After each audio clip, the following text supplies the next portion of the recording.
नमस्कार साथियों, मैं Sushil Kumar, junior account assistant, Indian railway. आप सबका सुशील बटेसर यूट्यूब चैनल पर स्वागत करता हूं। आज हम बात करने वाले हैं आरपीएफ या आरपीएसएफ में पोस्टिंग आपकी कहां होगी, कौन सा जोन मिलेगा, पूरी डिटेल में विस्तृत जानकारी आपको मैं दूंगा आज। तो वीडियो शुरू करने से पहले मैं आपको एक जरूरी सूचना दे देता हूँ।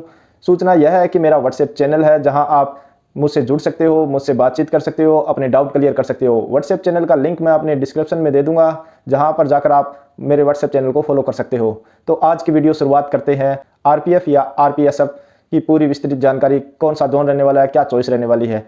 तो साथियों, जैसा कि आप स्क्रीन पे देख पा रहे हो, आज हम बात करने वाले हैं आरपीएफ और आरपीएसएफ, कांस्टेबल और एसआई दोनों के लिए बात करने वाले हैं कि ना तो फॉरम में हमसे चॉइस भरवाई गई है, ना ही जोन भरवाया गया है कि आपको कौन सा पद मिलेगा, आरपीएफ मिलेगा या आरपीएसएफ मिलेगा। इसके लिए आपसे कोई चॉइस नहीं भरवाई गई है और ना ही जोन भरवाई गई है। तो इसकी पूरी डिटेल मैं आपके साथ आज साझा करने जा रहा हूं। जब 2018 में आरपीएफ की वैकेंसी आई थी, उस टाइम ग्रुप बनाया गया था। ग्रुप में काफ़ी जोन थे। ग्रुप में जैसे 2-3 जोन को मिला के एक ग्रुप बनाया गया था।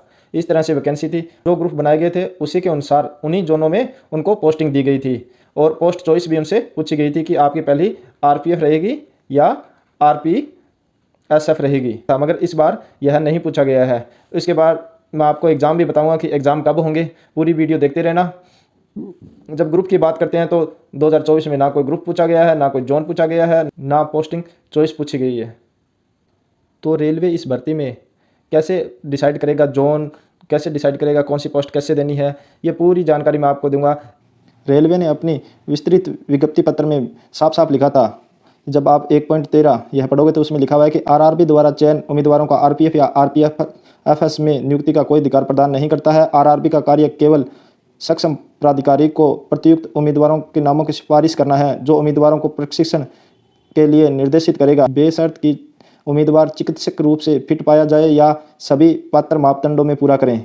तो इसका मीनिंग यह निकलता है कि आरआरबी सिर्फ आपका चयन करेगी, उसको कोई अधिकार नहीं है कि आपको कहाँ आरपीएफ देना है या आरपीएसएफ देना है या कोई जोन देना है, कौन सा जोन देना है। यहाँ इनके कोई पास कोई अधिकार नहीं। यह सिर्फ आपको सेलेक्ट करके सक्षम अधिकारियों को नियुक्ति के लिए अपनी फाइल भेज देंगे, जहाँ से आपका एडमिनिस्ट्रेशन यानी प्रशासनिक विभाग खुद तय करेगा कि आपको कौन सा जोन और कौन सी पोस्ट देनी है। वह आपके नंबरों के, आपके फिजिकल फिट के अनुसार डिसाइड किया जाएगा। अभी इस भर्ती में कहीं नहीं लिखा है कि आपको कौन से जोन या डिवीज़न में पोस्टिंग दी जाएगी और कौन सी पोस्ट आपकी रहेगी।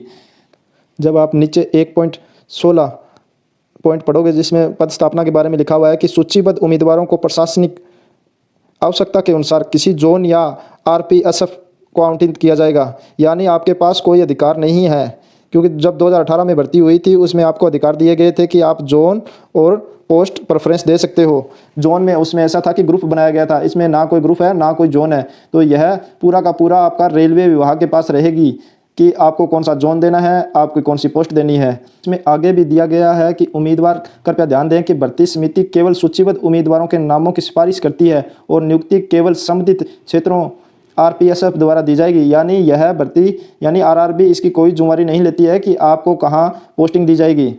दस्तावेज सत्यापन में उपस्थित नहीं होने वाले उम्मीदवारों को सीबीटी या और पीईटी में उनके प्रदर्शन के बावजूद भी अंतिम चयन में नहीं माना जाएगा। यह आरआरबी ने स्पष्ट किया हुआ है। जो आप जब विस्तृत इसकी जानकारी पढ़ोगे तो इन्होंने बिल्कुल स्पष्ट लिखा हुआ है। जैसा कि आपने देखा कि इस बार रेलवे ने आरपीएफ भर्ती के लिए ना जोन भरवाए हैं, ना ग्रुप डिसाइड किया है, ना आपसे चॉइस पूछी है। तो यह पूरा का पूरा रेलवे के अधिकार में है।